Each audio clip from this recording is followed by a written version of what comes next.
കേരളത്തിൽ വരും മണിക്കൂറിൽ കണ്ണൂർ ജില്ലയിലെ ഒറ്റപ്പെട്ടയിടങ്ങളെ ഇടിമിന്നലോടുകൂടിയ മഴയ്ക്കും മണിക്കൂറിൽ 40 കിലോമീറ്റർ വരെ വേഗതയിൽ കാറ്റിന് സാധ്യതയുണ്ടെന്നും കാലാവസ്ഥാ വകുപ്പ് അറിയിച്ചു. സംസ്ഥാനത്തെ കടുത്ത ചൂടിനെ ആശ്വാസമായി ഏപ്രിൽ 2-ാം തീയതി മുതൽ മഴ ലഭിച്ചു തുടങ്ങും. സംസ്ഥാനത്തെ എല്ലാ ജില്ലകളിലെയും ഒറ്റപ്പെട്ടയിടങ്ങളിൽ മഴയ്ക്ക് സാധ്യതയുണ്ട്.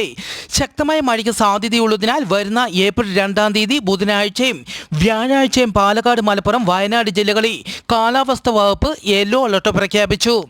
ശക്തമായ മഴയ്ക്കൊപ്പം മണിക്കൂറിൽ 30 മുതൽ 40 കിലോമീറ്റർ വരെ വേഗതയിൽ കാറ്റിന് സാധ്യതയുണ്ടെന്നും കാലാവസ്ഥാ കേന്ദ്രം അറിയിച്ചു.